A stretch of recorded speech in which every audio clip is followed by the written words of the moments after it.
Eh bien les amis, avant toute chose, je vais vous souhaiter une excellente rentrée à tous et toutes.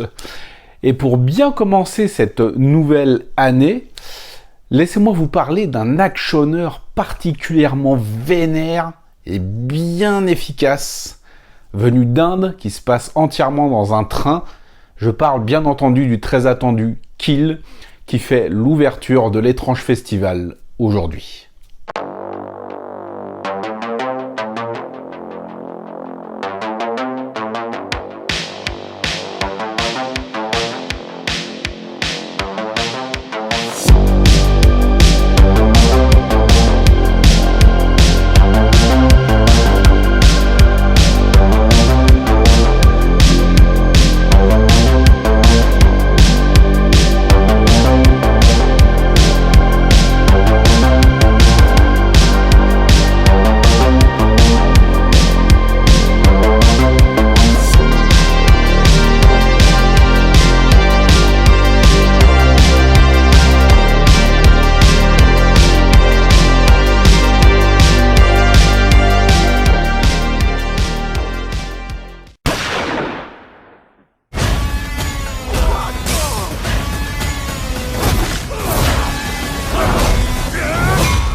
Le film s'est fait un petit peu attendre parce qu'il y a au moins plus d'un an, voire un an et demi, voire peut-être même 2 ans, que j'en ai entendu parler par quelqu'un sur Twitter, je crois, qui avait dit que c'était une énorme bombe d'action. Et ça y est, le film a été rendu disponible. Dans les salles françaises, il va sortir le 11 septembre, c'est-à-dire la semaine prochaine. Et comment vous dire que c'est effectivement un film qui tient toutes ses promesses. Il est projeté 2 fois à l'étrange festival. Il y a une séance donc qui a eu lieu hier, et une autre, je ne sais plus quand, je vous afficherai la date. Et ça serait vraiment dommage, si vous aimez le genre, de passer à côté de cette petite pépite d'action.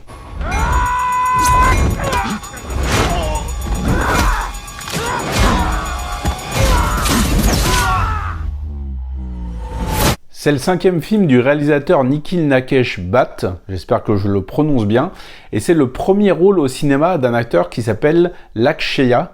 J'espère là aussi que je ne fais pas d'erreur, parce que j'ai trop peur qu'il vienne me défoncer la tronche, parce que le mec assure.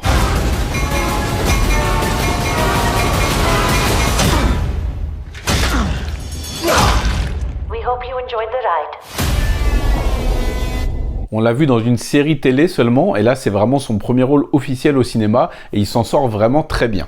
Mais Kill, de quoi ça parle exactement? En fait, ça commence un petit peu comme une comédie romantique indienne assez classique, à savoir avec un soldat qui apprend que la femme qu'il aime va se marier, et il se rend sur les lieux pour, entre guillemets, la kidnapper, et alors que voilà, il s'aime, elle n'a pas du tout envie d'épouser l'homme à laquelle on la destine, et ils vont donc ils vont se retrouver dans un train en fait, et ce train va être pris d'assaut par des voleurs qui ont décidé de détrousser les passagers. Alors le pitch fait bien sûr penser à un film assez classique dans sa construction et dans sa forme globale, à du Die Hard évidemment. C'est un espèce de, on peut dire un espèce de Die Hard-like dans un train.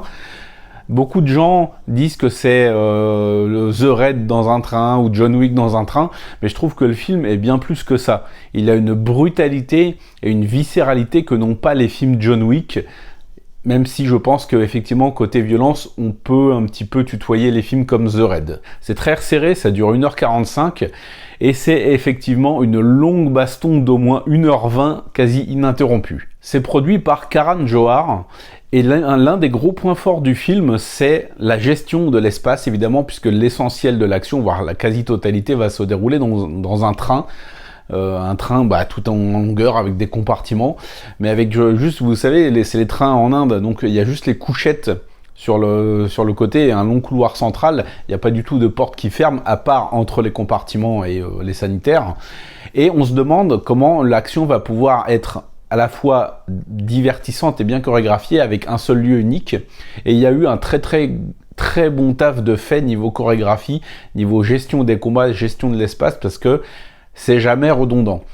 Il y a toujours un placement de caméra qui te fait dire « Ah ouais, bien trouvé » et tout, ce qui amplifie un petit peu l'impact des coups.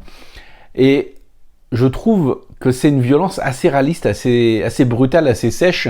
On n'est pas dans des très très longs échanges, par exemple, qu'on pourrait trouver dans les films de Yuen Woo-ping ou autres. Là, c'est assez brutal. On sent l'essoufflement et la fatigue du héros, qui s'en prend d'ailleurs plein la gueule, mais tout le temps, il se prend des coups quasi non-stop. On se demande comment il fait pour rester debout. Et il y a vraiment une montée graduelle de la violence, puisqu'au départ, le héros qui est avec un de ses meilleurs amis va vouloir s'opposer donc à ces pilleurs de train là. Mais il va se passer un événement à peu près à la moitié du film, où d'ailleurs c'est à ce moment-là que le titre apparaît, et là tu sens que le film va prendre une toute autre dimension, et qu'on va vraiment basculer dans une violence ultra hargneuse, ultra gore, ultra vislarde, ultra revancharde, et à raison bien sûr. On va avoir des plans très très gore, des égorgements, des éventrements, des bras cassés, des têtes pulvérisées avec un extincteur, des têtes cramées avec de l'essence et un briquet. C'est très très très violent, très hargneux, les impacts font mal, ils se prennent vraiment des énormes patates de forain dans la tronche. C'est vraiment assez jouissif dans une violence, mais c'est souvent une violence qui, si elle est divertissante, des fois tu te marres pas du tout en fait, parce que c'est très très brutal, très cruel, très gratuit même parfois, et tu te dis putain c'est vraiment hardcore quoi. Alors Kill ne va absolument pas révolutionner le cinéma d'action, pas du tout, mais c'est vraiment un très très très bon film du genre. J'ai pas trouvé de longueur, et ce que j'ai apprécié, c'est que on essaye un petit peu d'humaniser les voleurs, hein, qui sont donc les antagonistes du film. Voilà, il y en a au bout d'un moment qui veulent renoncer à leur mission, qui veulent même se sauver, qui veulent arrêter le combat, et c'est une espèce de grande famille de voleurs en fait, et quand un membre se fait tuer, bah, tout le monde se met un petit peu à chialer, à vouloir se venger. Donc il y a une espèce de deux poids deux mesures, d'un côté le héros, d'un côté les méchants. Et ça, j'ai trouvé ça plutôt cool qu'on résume pas les méchants à des grosses caricatures, à juste de la chair à canon tout juste bonne à se faire défoncer le crâne à coup de hache, non. Ça essaye d'aller un petit peu plus loin, même si c'est pas non plus creusé à l'infini. L'un des méchants principaux est assez caricatural, c'est vraiment un mec diabolique, mais qui a en quelque sorte accepté son sort de voleur, de criminel, de bandit, qui a pas vraiment de morale. Et ce qui est marrant, c'est qu'il y a son père avec lui, qui lui essaie quand même d'un peu arrondir les angles, on va dire, mais très très légèrement. Et il y a cette opposition entre la nouvelle génération extrêmement brutale et l'ancienne, qui essaie quand même d'avoir, malgré ce qu'ils font, un soupçon de valeur à mettre en avant. Kill est vraiment une petite bombe d'action qui satisfera les amateurs de violence, de brutalité, de bons films d'action aussi. C'est vraiment assez réjouissant à regarder, même si ça ne révolutionne absolument pas le genre. Et je pense même pas que ça en ait la prétention, ça a juste l'envie d'être un bon gros film bien vénère. Et c'est tout à fait ce que c'est gore, c'est cruel, c'est bien mené, on s'ennuie pas une seconde. Il y a des trouvailles visuelles assez intéressantes, des combats dans le noir, des combats bien chorégraphiés avec diverses armes, c'est souvent des marteaux, c'est souvent des machettes. Non, vraiment, ça a été un petit plaisir de A à Z. Donc vraiment, si vous voulez soutenir ce type de cinéma, le film sera disponible dans les salles le 11 septembre. Il est projeté à l'Étrange Festival, il y a encore une séance qui va avoir lieu. Je vous invite vraiment à vous ruer en salle parce que le film vaut clairement le coup. C'est un très très bon film d'action bien vénère. Et vous avez aucune raison de passer à côté. Voilà, si vous suivez la chaîne, vous savez qu'ici on aime bien ce style de cinéma. Donc voilà les amis, je vous invite vraiment à voir Kill dans les salles françaises. N'hésitez pas, si vous avez déjà vu le film, à me faire un petit retour.